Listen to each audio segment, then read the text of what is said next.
I'm making a pair of tables for my brother's wine bar in Seattle. A pair of round tables, and I want to use this slab here. Now it'll be 28 inches around, finished with a beveled edge. So I'm just trying to locate my center point, which of course would be 14 inches. And I want to incorporate this big crack, but not cross over that edge there, or this edge here. Now on this far side, which I don't know if it's on the camera, this I'll have to strip on a piece. But I have a nice strip of very plain wood. Same tree, same maple, it matches it quite well. When this slab dried, you got a very pronounced hump right in through here. So what I'm going to do is I'm going to nip this off. Now this should still be more than 12 inches from the edge of my table, with the center point being here. But I mean, that is gigantic. That particular swale is more than 2 inches. So I'm going to go ahead and cut this off, and that'll just help. Number one, it'll get the weight down, but it'll also help get the table flat. I can't put this through the planer. I think it would just chip out. It's too wide. I'd have to strip it and glue it back together. So I'm gonna belt sand it. Should be fun. Lots and lots and lots of fun. First up, cut her off. And I'm just gonna go ahead and use the skill saw.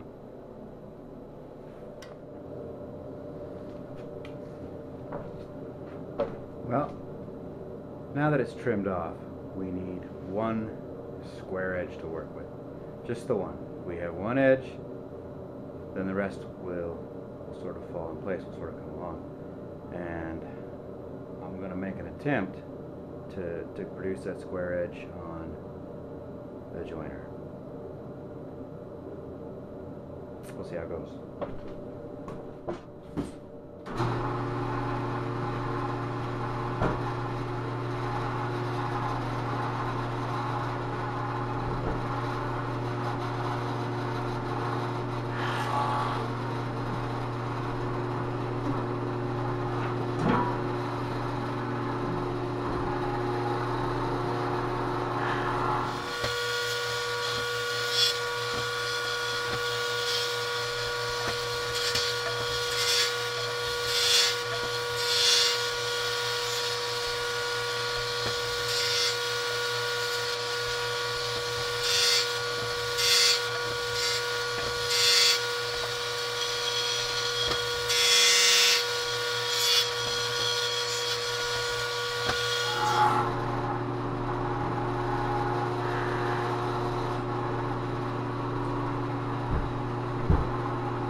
Now when I made this one, what I did is I slit and seamed it.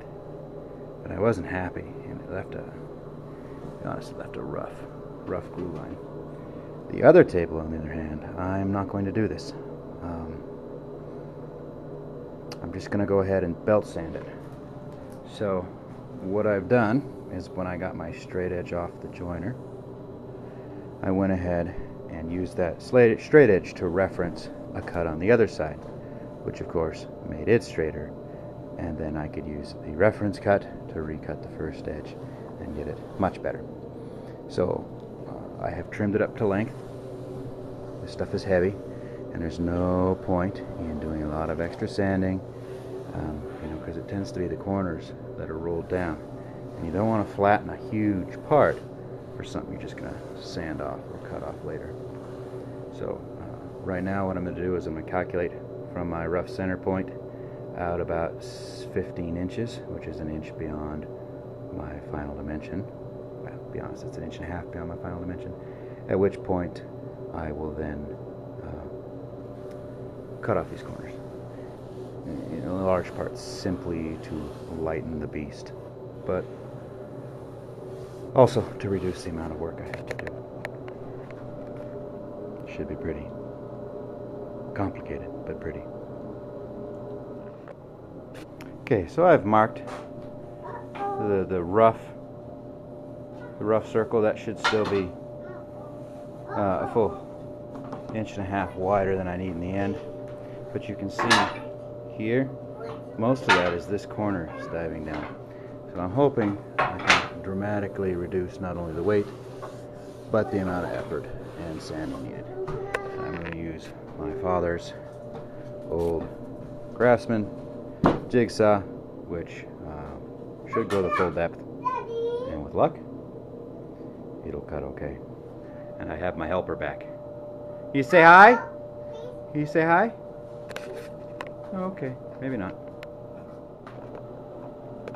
Alright, got a little smaller. Now you notice I didn't finish that cut all the way around. I left a little bit.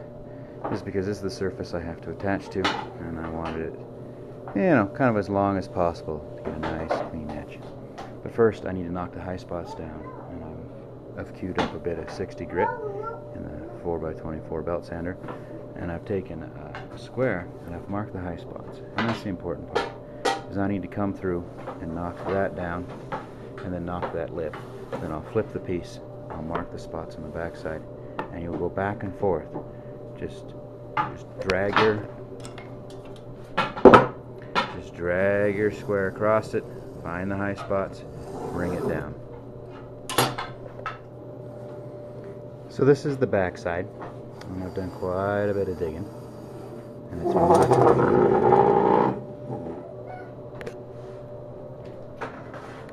when I think I've got it just about level, what I like to do is run all the scratches in one direction, rotate the piece, and then go over it. Think of it like I don't know, you're trying to flatten it, the last little bit, and I'll go over it at an angle, and then go over it again at an angle, and then eventually come all the way back around, either the third or the fourth time, to the original direction, leaving all of the scratches running with the grain. And what that does is it helps highlight low spots. I know you can't see it, but I still have some cross scratching, even though the main scratches are running this way. So what that tells me is that's a low spot. So that's kind of like the very final step before dropping belts down and getting ready to do a more thorough polish. Okay, so after quite a bit of hard work and more than a bit of sanding, we got her what I would describe as pretty darn flat. So the board I'm actually going to use is that one. You know, use it that way, it gives better color match. Still not what I'd like, but it is what it is. Now what I need to do is go back to the joiner and set it as sticking just the tiniest little whisper and clean up that edge to give a better gluing surface.